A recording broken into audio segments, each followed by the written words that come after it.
कृताञ्जलिर्दुःखभीतः प्रणिपत्य पुनः पुनः अत्ययमत्ययत्वेन प्रतिगृह्णन्तु नायकः अभद्रकमिदं नाथ न कर्तव्यं पुनर्मया अभद्रकमिदं नाथ न कर्तव्यं पुनर्मया अभद्रकमिदं नाथ न कर्तव्यं पुनर्मया।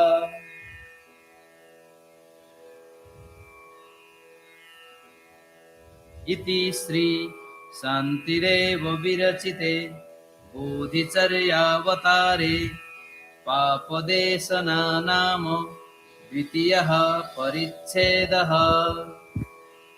ॐ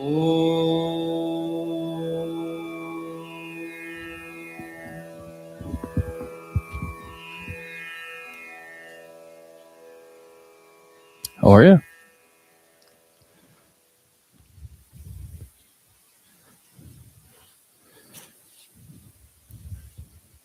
We have one more minute.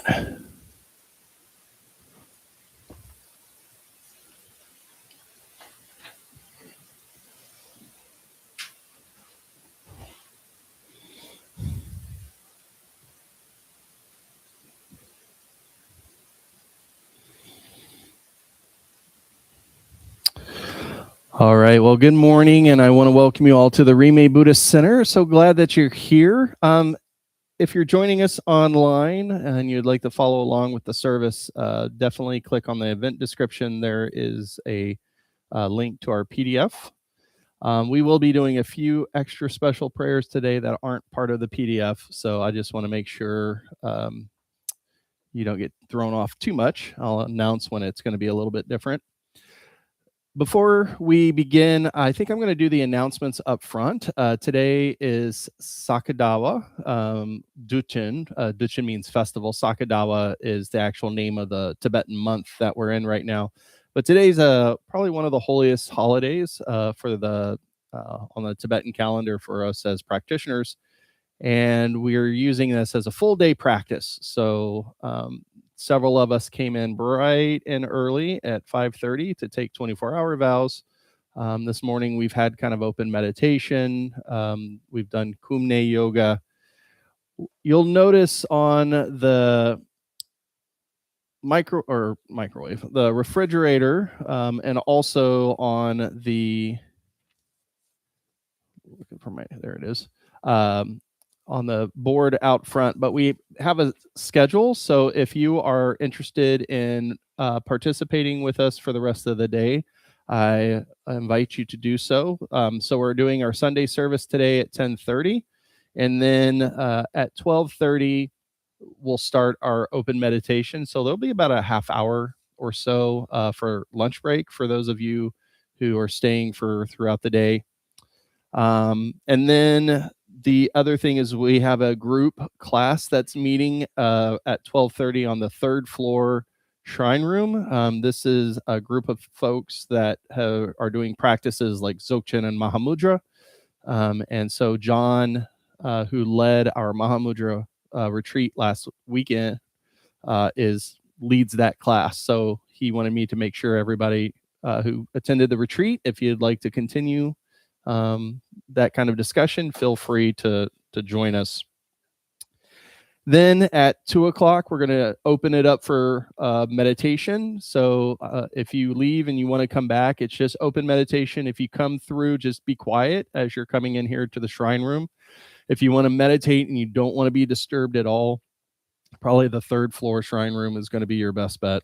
And then at 6:00, we're going to have another special Shakyamuni Buddha Puja here in the shrine room, but we'll also have that online as well. I think we're using a YouTube live link. I don't know. Or no, I think it may be Zoom, actually. I don't remember how it's set up. So that's our schedule of today. And then once the puja is over, we're done here. I do want to share a few other announcements. The Rime Center is returning to the Kansas City Pride Fest, June 5th through the 7th. We have a booth there. We're going to be sharing stickers, wristbands, malas, handing out information about our community. We are still needing some volunteers for our booth operations. It looks like last time I checked, we still had some open slots for Sunday. And so if you're interested, please chat with me before you leave after the service. But we're really just using it as a way to, celebrate our community with the LGBTQ community as a whole. It's actually quite a lot of fun. Also, I'm inviting you to join the women of our Sangha on June 7th at 9 a.m. for Gathering of the Dakinis. Are we still doing that? I thought, okay. I thought I had heard somebody say that we weren't doing it this Sunday. Okay. This is an opportunity to connect, share, and help shape the future of our community through conversation and practice. All are encouraged to bring their voice, ideas, presence, as well as collectively cultivate wisdom, connection, and shared intention. One of the great things that has come out of there's been a lot of great things that have come out of that group, but one that we still see every Sunday is you'll see pastries and treats over here to the side. These are offered as a way for us to raise money for the Bodhicitta Foundation. And that is a group in India that helps support underprivileged women in kind of the big, what city are they in? I think it's like Delhi or Mumbai or something like that. So I think, and we've raised like $400, $600, I feel like, since we've started this. So, and $400, $600 may not sound like a lot to us, especially in this economy, but over there it's quite different. So appreciate everybody who does make those donations. We'll also want to invite you all to join us for our Sutra Study Sunday next June 7th from 12:30 p.m. We're continuing our study on the Vimalakirti Sutra, and we're going to be studying chapter 6. In this chapter, a goddess challenges the fixed views of gender and identity, revealing that all distinctions are empty. And her playful yet incisive teaching dismantles attachment to form, status, and conceptual hierarchy. And finally, for 30 years, the Rime Center has served as a sanctuary in Kansas City, cultivating compassion, sharing wisdom, and nurturing community. As our Sangha grows, so does the need to sustain our space. We do invite you to help contribute to our 2026 Temple Fund. Our goal is to raise $30,000 this year to support our building needs and ensure our refuge remains open. And so your generosity of any size helps preserve and extend the Dharma for years to come. I do want to mention, is there any, I know we have Chris here with us who's new, so welcome. Anybody else new? I see a new face. And what was your name? Mary. Wonderful. Thank you for joining us. I do want to finally mention, otherwise Gabi will get fussy with me, is that we are doing a Tonka raffle. So this Tonka here we're going to raffle it at the end of the service. Tickets are $20. You can get them in our gift shop, which is upstairs on the second floor. We'll probably, once we end the service, we'll give about 10, 15 minutes for people to buy any extra tickets they want, and then we'll raffle it. So today, as I mentioned, we're doing our service. We're using our regular Sunday service for this particular morning session, but I'm going to be including a couple of extra practices. So we're going to start our service with a spirit and smoke offering, and then we're going to do a water torma offering. These are not in the service. So for you, as we do these particular practices, just, we're going to hold space for the practice. To explain these a little bit, the spirit and smoke offering, this practice was given to us by Lama Lena. For any of you who have attended her teaching, she always does this particular practice at the very beginning. And this is, we're not going to do the smoke offering part, we're going to do the spirit offering, sorry. But the spirit offering is really with an understanding that there are seen and unseen obstacle makers for us. Most of the time, the unseen is our own mind, but they manifest kind of in outward ways. And so the spirit offering is really a way to appease them, to basically not make obstacles for us. So we're going to start our practice with that. There'll be a prayer. It's a Rime prayer to all the various different traditions that I'll start with. And then after that, we'll get into our service. After we are done doing the Shakyamuni mantra, where we sing it, then I'm going to do a water torma. So the water torma is basically, tormas are, I don't know, I don't want to dump it too much, but they are these like little balls, if you all can see them.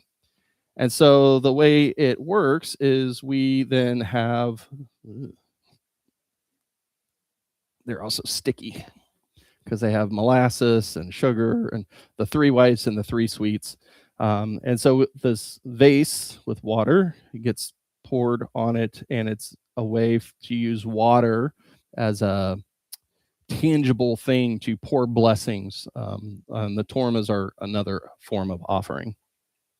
So that, and with our spirit offering, we have basically goody little treats because spirits love donuts. That's what I had. So, and then there's like tea. So that's what we're going to be offering for the spirit offering. So, all right. So let's go ahead and we'll get started. So we're going to do this spirit offering first. So again, we'll just hold space. So just as we begin, let's just go ahead and settle in our space, get present to where we're at. We'll just take a couple deep breaths, holding it in and just for a second, releasing the breath fully, allowing your body and mind to be at rest.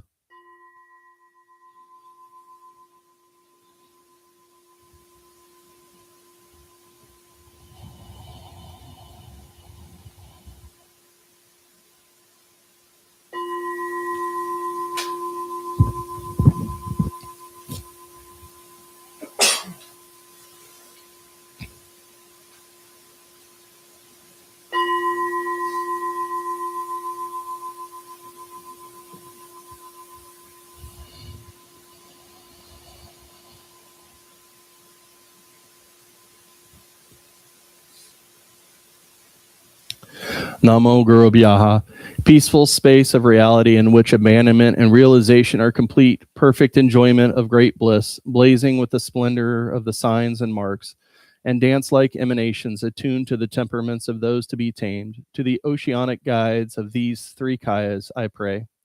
Fourth light of this fortunate age, foremost of the Shakyas, invincible one, Manjughosha, Lord of Secrets, mighty Avalokiteshvara, Lake-born Vajra, and the rest, to the victorious ones and their heirs, I pray. 16 elders, 7 patriarchs, 6 ornaments, 3 masters, 8 Vidyadharas, together with the 84 lords of yoga and the rest, to the scholars and adepts of the land of Aryas, I pray. Nyingmapas, pioneers of the teachings in the land of snows, Sakyapas, who caused the teachings as a whole to expand, and Kadampas, source of many million holders of the teachings, to these spiritual guides, together with their lineages, I pray. Kagyupas, unrivaled in their direct path to accomplishment, Bunton and Dolpopa, sovereigns of the Tantra class, profound and vast, and Tsongkhapa, son of the Dharma, and Manjughosha himself, to these holders of the teachings, together with their students, I pray. And I pray too to all the other great holders of the teachings of scripture and realization based on exposition and practice, of valid cognition, Vinaya, Abhidharma, Prajna Paramita, middle way, pacification, severance, and other lineages. Above all, to the supreme embodiment of all the wisdom possessed of every guru and the succession of lineage teachers, from the supreme guide down to those of the present day, to my very own root guru, I pray. Through the power of praying like this with unwavering devotion, may I be inspired to renounce existence, yet remain unattached to the bliss of quiescence, and with the love, compassion, and the twofold spirit of awakening, take up the conduct of the Bodhisattva heirs to the victorious. Inspire me to maintain discipline, perfect study, contemplation, and meditation, mature my mind through empowerment, maintain pure samaya, and realize the primordial wisdom of the union through training, and through no more training in the 2 phases. All right, so we're going to do the spirit offering.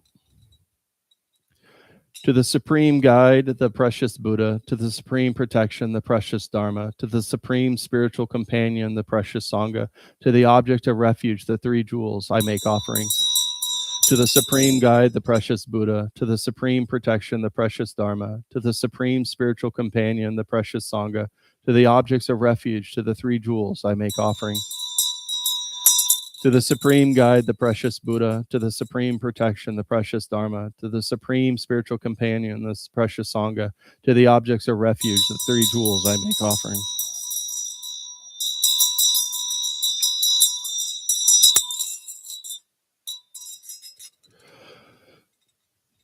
To all you spirits, owners of this land and place, together with your retinue, this offering of excellent food and drink is made. Please perform the activity to fulfill the wishes of the yogi, master, and disciple, and so that the teachings of Lord Buddha may flourish and spread. May you, by the power of this offering and prayer, in whatever place and wherever we are, always pacify sickness, poverty, and conflicts, and may the Buddha's teachings and prosperity increase.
So let's do our refuge vows.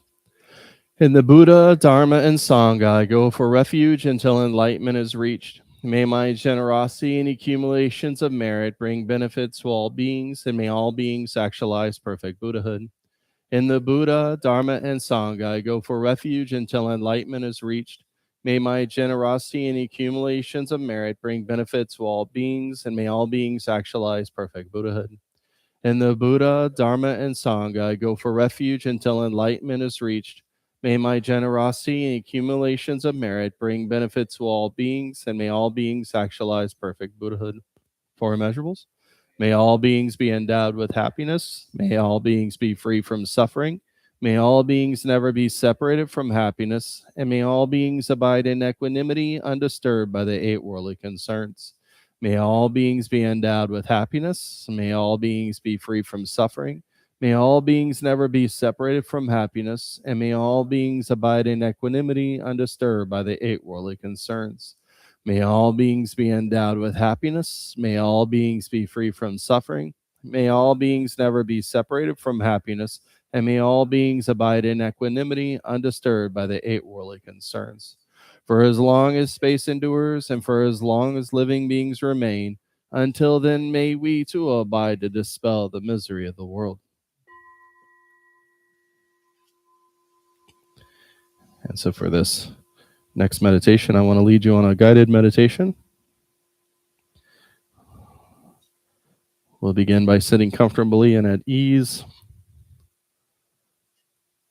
allowing our body to rest.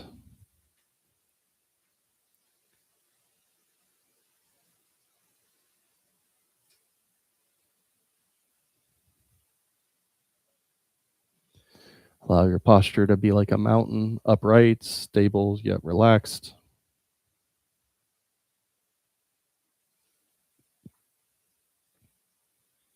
Again, if it helps, take a few deep breaths, inhaling calm, exhaling any tension you're having in your body and mind. But let the breath flow naturally after that, soft, easy, unforced. Allowing your mind to settle like a still lake, where there's no need to push anything away or hold anything close. Thoughts will come and go, just let them pass like clouds in the open sky.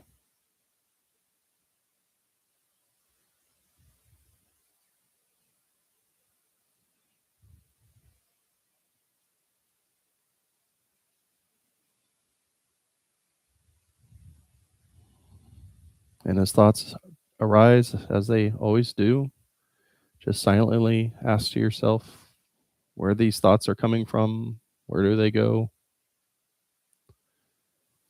And we'll use this as an opportunity to watch our thoughts arise, linger, and dissolve. There's no need to seek answers. We're just observing.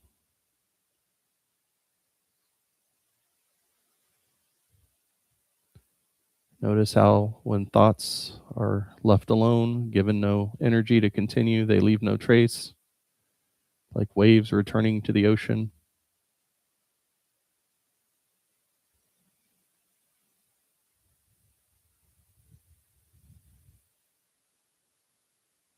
And we realize that thoughts are not obstacles, they're the dynamic expression of our awareness.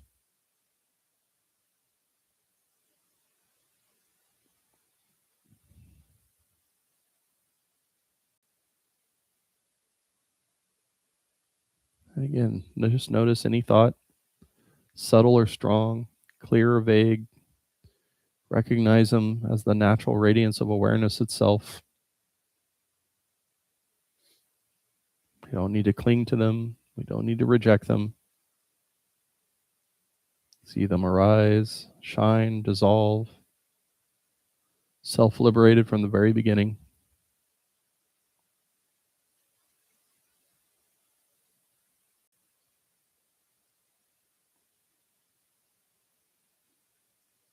And just rest in this recognition that every thought is awareness in motion, nothing separate, nothing to fix.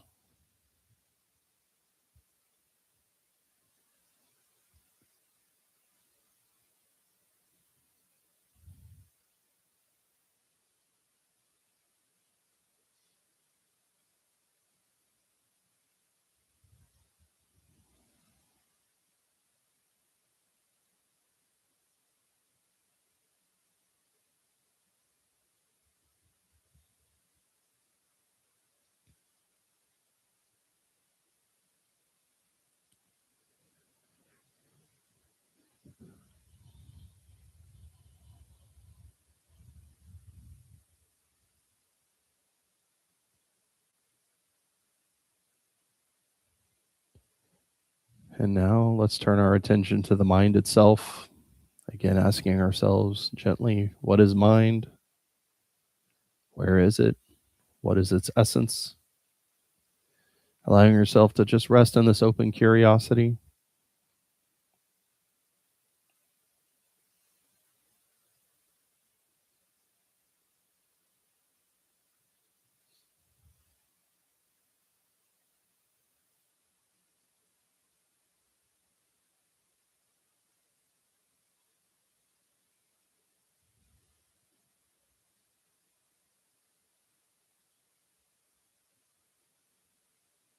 You may notice the mind cannot be found, defined, or grasped. You may find that it's vast like space, empty, clear, and boundless. And just abide in this natural openness. No need to hold on to anything. Again, no need to push anything away.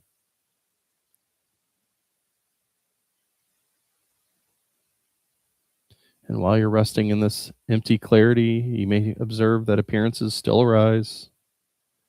Sounds, sensations, feelings, thoughts.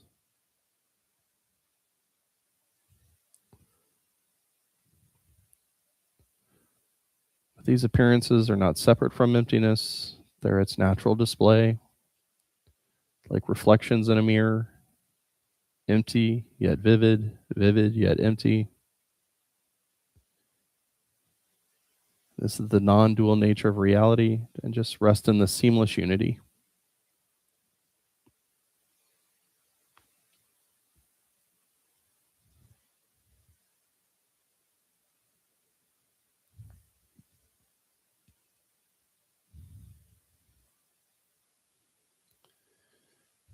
And if your mind is feeling agitated, just simply relax. Let thoughts move freely, like wind through space. If you're feeling dull or sleepy, gently straighten your posture. Open your eyes slightly or take a deeper breath, but try to return to this vivid, open awareness. And if strong emotions arise, don't suppress them or chase them. Just rest in the one who feels, recognizing all emotions as waves on the ocean, letting them rise and fall naturally free.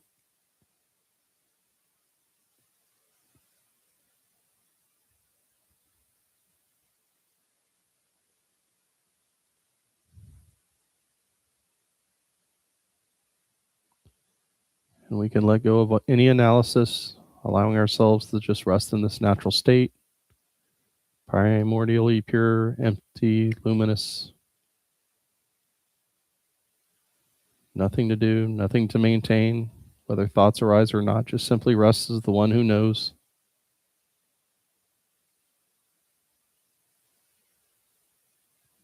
Just let everything be as it is, unfabricated, unaltered.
And let's gently bring our awareness back to the body, feeling your feet, your hands, the rhythm of your breath.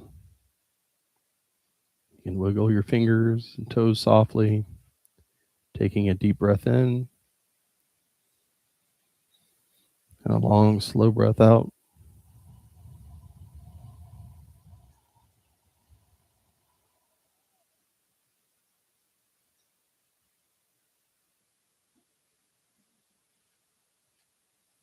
And when you're ready, you can open your eyes, carrying this recognition of natural freedom into the rest of your day.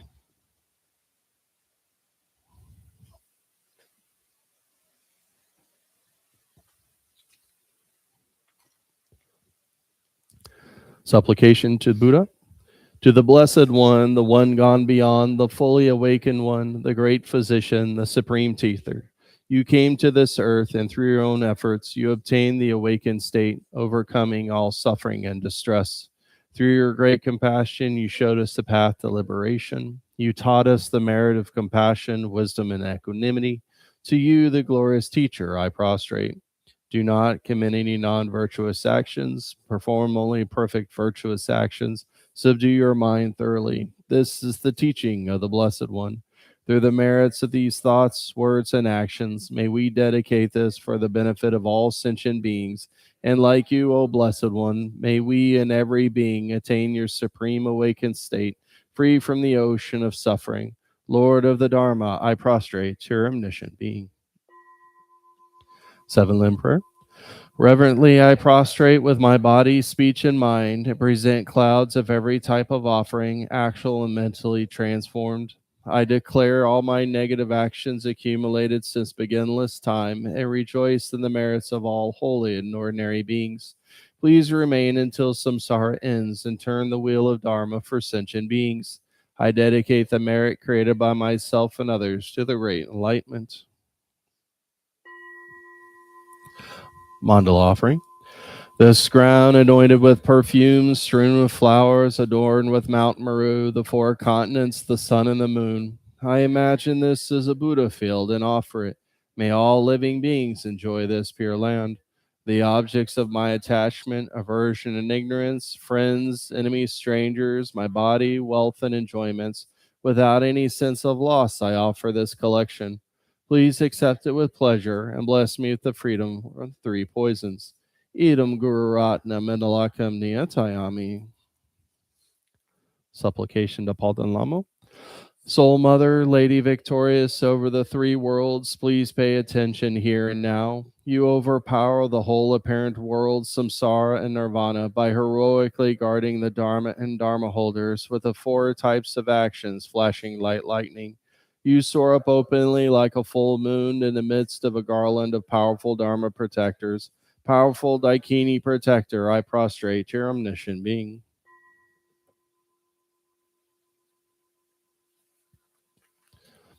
Short praise of the Buddha's deeds. So I'm going to read these 3 lines, and then you'll all say the 4th line with me until the very last verse, and we'll say the last verse together. Through skillful compassion, born in the Shakya clan, unconquered one, subduer of Mara's horde, your body shining like a pile of gold. To you, O wise one, I pay homage. When 10 months completed, you were born Shakya prince in fortunate Lumbini Grove. Supreme marks honored by the gods confirmed your Bodhi lineage. To the victorious gods among gods, I pay homage. Among the Shakya youths vaunting their athletic physique, you excelled in your prowess in the 64 crafts. All conceded victory, and your renown filled the eyes and ears of all.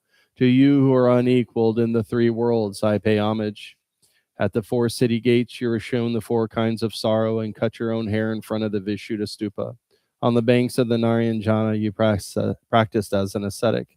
To you who are free from the faults of the 2 obscurations, I pay homage. To make worthwhile your efforts without beginning, sitting beneath the Bodhi tree in Magadha, an unshakable posture, you fully awakened. To you in whom omniscient wisdom blossomed, I pay homage.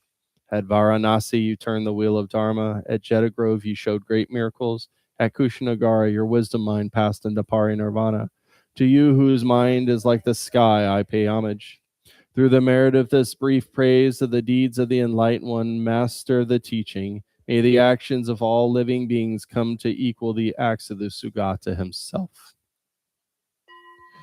Calling the names of the Buddha. Supreme Teacher, Bhagavan, Tathagata Arhat, complete and perfect Buddha, glorious conqueror, Shakyamuni Buddha, to you I pay homage, to you I make offerings, and you I take refuge. Supreme Teacher, Bhagavan, Tathagata Arhat, complete and perfect Buddha, glorious conqueror, Shakyamuni Buddha, to you I pay homage, to you I make offerings, and you I take refuge. Supreme Teacher, Bhagavan, Tathagata Arhat, complete and perfect Buddha, glorious conqueror, Shakyamuni Buddha, to you I pay homage, to you I make offerings, and you I take refuge.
Okay, so now we're going to do a water torma offering to Shakyamuni Buddha.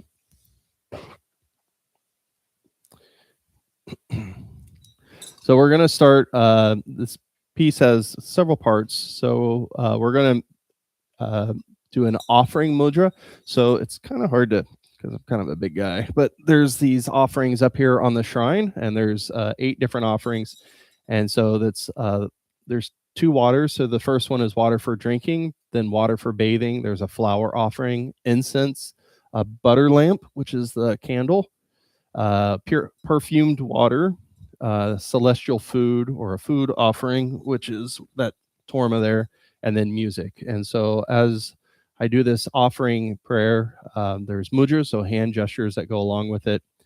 At this point, then we'll do a chant to purify the negativities of all sentient beings of the three realms. So the formless realm, form realm, and the desire realm, which desire realm is like the gods, the humans, demigods, animals, pretas, hell beings.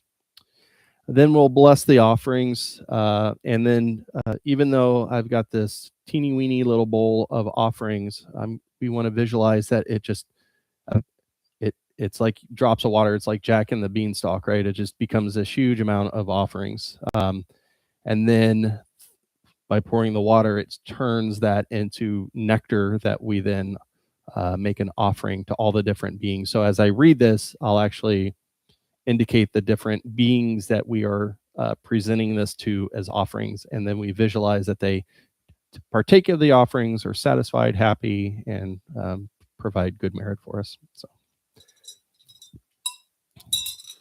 we'll start with 8 offerings.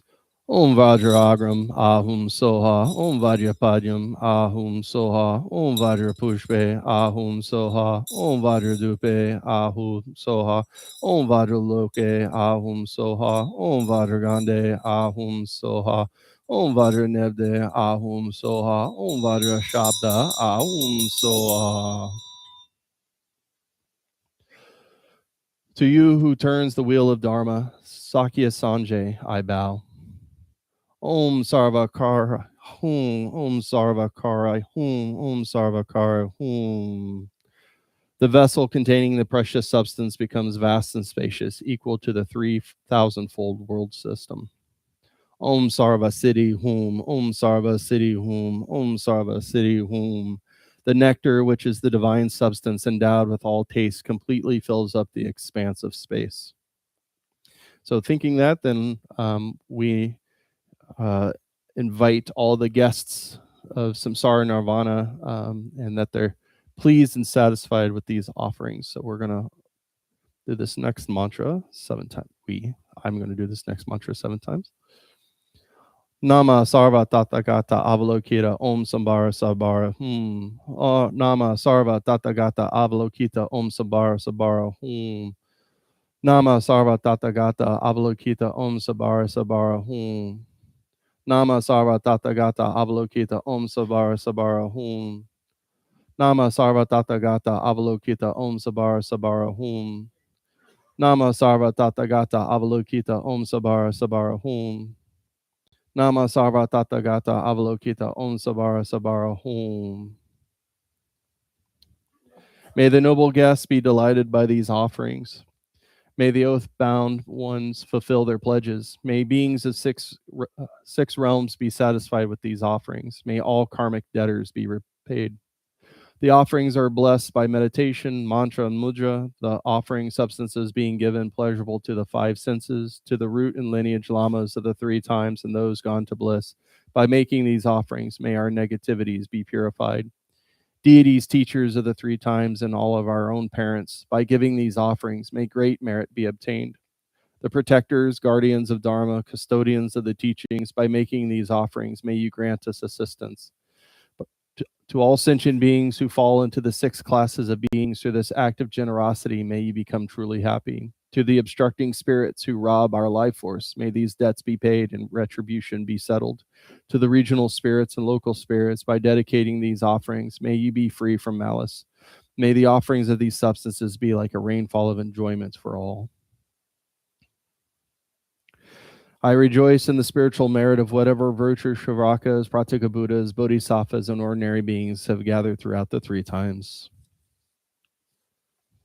And so now we're going to do our next Tonglen meditation.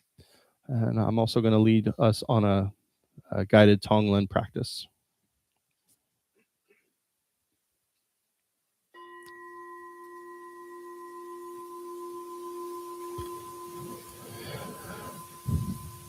So again, as we're seated here, allow our body to settle, letting the spine be naturally upright, grounded, yet at ease. Allow the hands to rest comfortably.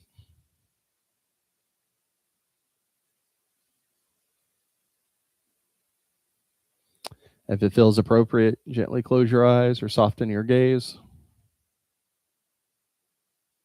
Just take a moment to relax the body, softening the forehead, the jaw, the shoulders, letting the belly be soft, our breath move freely. And take a few slow, deep breaths, inhaling fully, exhaling completely. And with each breath, allow yourself to arrive more fully in this moment.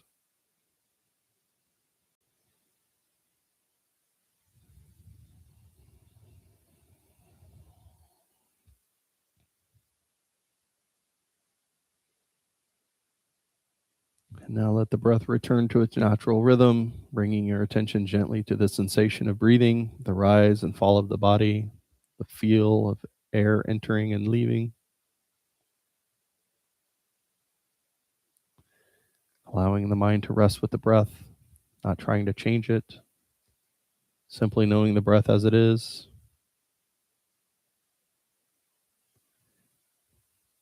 And if thoughts do arise, just gently note them and then return to the next inhale, the next exhale.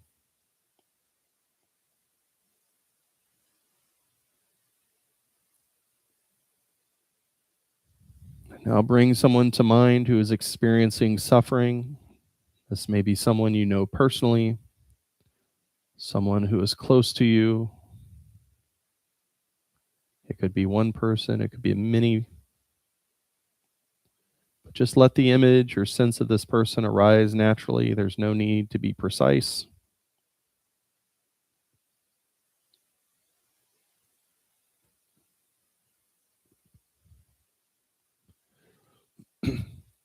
And as you hold them in your awareness, allow yourself to sense their suffering. There's nothing to analyze or judge about it. Just simply notice how it's felt. Maybe experienced as a physical pain, emotional heaviness, maybe a sense of tightness or despair. But whatever arises is enough.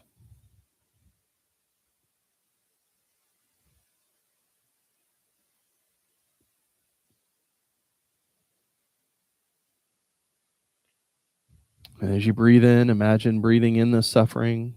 You might visualize it as a storm cloud, a dense smoke, a heavy weight.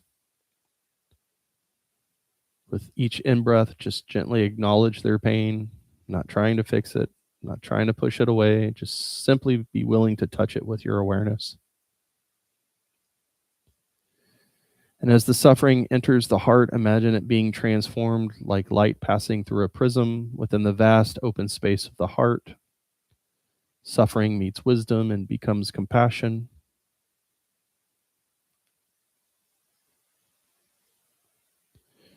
And as you breathe out, send out compassion and healing, visualized as a warm, radiant light like the light of the sun, or as a gentle wave of kindness and care.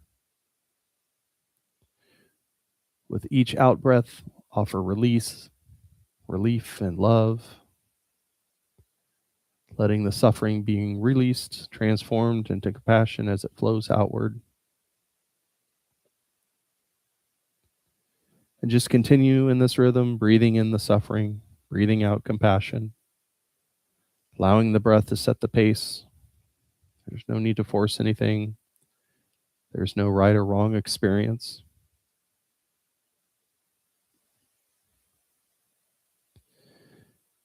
And if any time in this practice it feels too intense, you may soften the visualization or return your attention to simply breathing.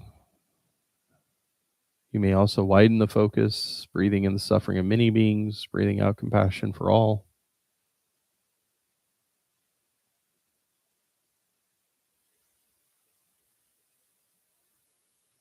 And if you find your mind wandering, just gently notice that and return to the breath, breathing in suffering, breathing out compassion.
And now allow the image of this being who's suffering to gently dissolve,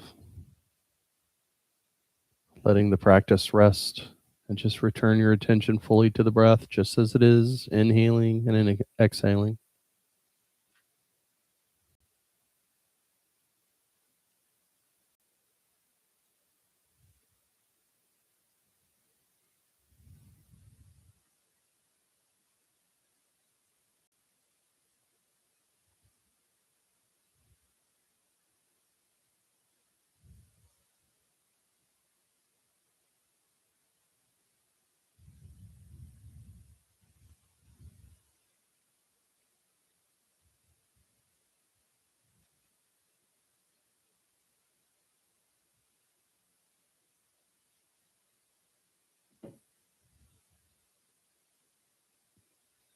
Notice the body seated here, supported and held, grounded.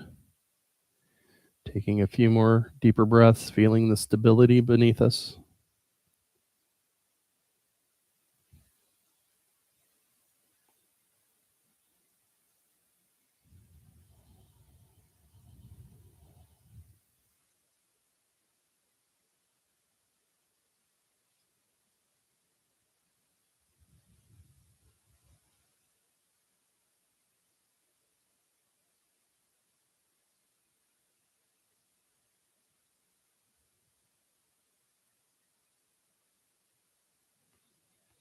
And when you're ready, gently open your eyes, carrying this intention of compassion into the rest of the service and into your life beyond this moment.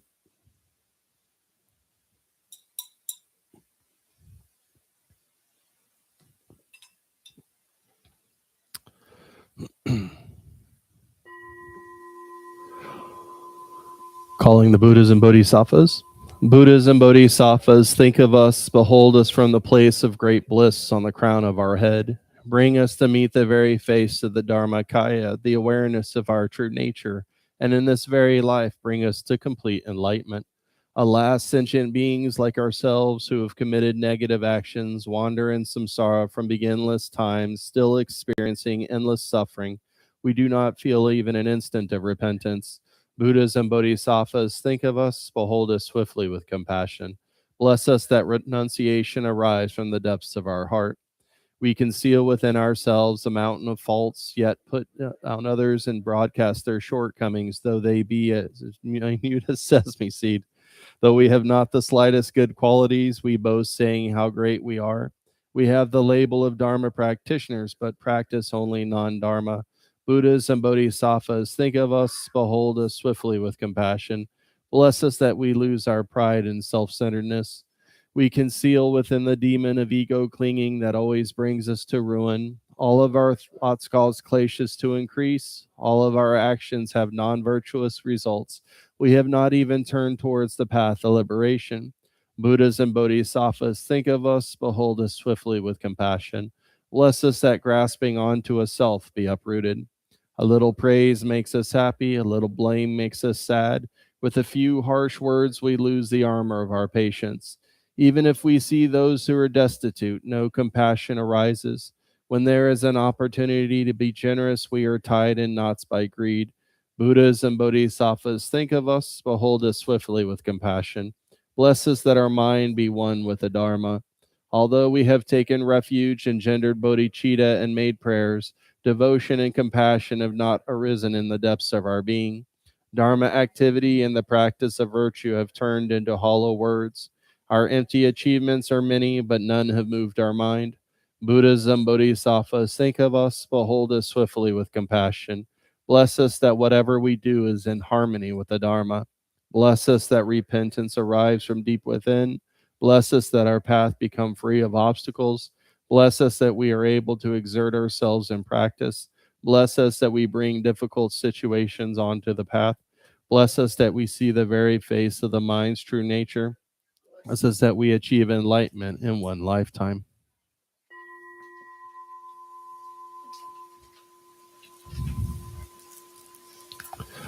Vajrasattva mantra. Om Benza Sato Samaya Mano Palaya Benza Sato Tino Patrida Drido Mebawa